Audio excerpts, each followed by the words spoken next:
Տոնական օրերին քամու ուժգնության ու առատ ձյան պայմաններում է աշխատել Շիրակի մարզում փրկարար ծառայությունը։ Դեկտեմբերի 31-ից հունվարի 5-ը ուժեղացված ծառայություն են իրականացրել վերջիններս։ Արդյունքում գրանցվել է 46 դեպք։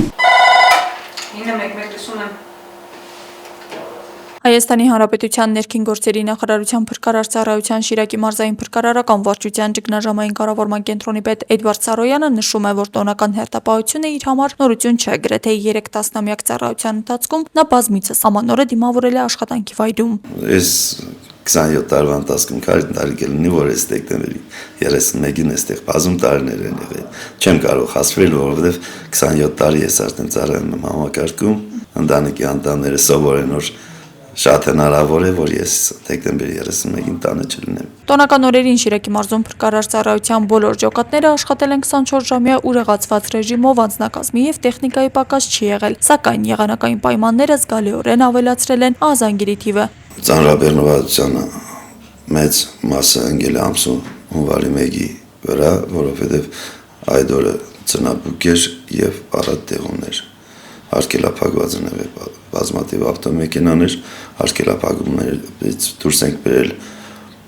քաղաքացիների։ Գրանցված 46 դեպքերի մեծ մասը կապված է եղել ճանապարհների արկելափակումների հետ։ Փրկարարները միջամտել են դուրս բերելով արկելափակված ավտոմեքենաներն ու քաղաքացիներին։ Ունեցել ենք 18 արկելափակման դեպքեր, որտեղից դուրս են բերվել 44 մարդ։ Կեսը մեքենաներով են դուրս բերվել, 13 հոգին ասեցի արդեն դուրս են բերվել առանց մեքենաները մնացել են, իրանց տեղափոխել են կապդանք տարածքներ։ Այստեղ մեր վարչությունում ենք ընդունել եւ Աշոտսկի հրշեջ փրկարարական ջոկատում։ Ահազանգեր են ստացվել քաղաքացիներից, ոստիկանությունից, բարեկային ծառայությունից եւ շտապօգնությունից։ Որոշ դեպքերում փրկարարներն ուղեկցել են շտապօգնության ավտոմեքենաները դժվար անցանելի ճանապարհներով։ Տոնական օրերին արձանագրվել է նաեւ ճանապարհատրանսպորտային պատահարներ, հրդեհներ եւ շմոլ գազից թունավորման դեպքեր։ Ունեցել ենք շմոլ գազից թունավորում 3 դուժածով, ելի պարկասուց հետև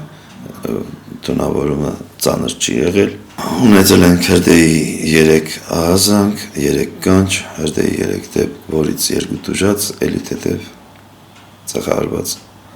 ելի ալկոհոլ օգտագործած վիճակում։ Ամփոփելով 2025 թվականը ճգնաժամային կառավարման կենտրոնի պետը նշում է, որ տարին ունեցել է իր դժվարություններն ու կորուստները, սակայն ծանր հետևանքներից հաջողվել է խուսափել։ Կորուստները 25 թվին դուք տեղյակ եք, մեր հրշեջ փրկարարներից էլ ունենք կորուստներ։ Այնպես որ դժվարությունները առկա են մեր ծառայության մեջ։ 2026 թվականից համակարգում սպասվում է կարևոր փոփոխություն, փրկարար ծառայության եւ ոստիկանության օպերատիվ կառավարման կենտրոնները միավորվելու են եւ արտակարգ իրավիճակներում քաղաքացիների համար գործելու է մեկ միասնական հեռախոսահամար։ Այո, արդեն նույն տեղն է լինելու, ծառայությունն նույն տեղն ենք իրականացնելու, մենք եւ ոստիկանության օպերատիվ կառավարման կենտրոնի նախկին արդեն օպերատիվ կառավարման կենտրոնի աշխատակիցները պետք է որ ավելի լավ լինի, քան թե մինչև այժմ։ Սպասվում է, որ միասնական համակարգը կբարձրացնի արձագանքման արագությունն ու արդյունավետությունը, դարձնելով օգնության հասնելը ավելի համակարգված եւ հասանելի յուրաքանչյուր քաղաքացու համար։ Աստղիկ Խաչատրյան, Խանովանիսյան այսօր։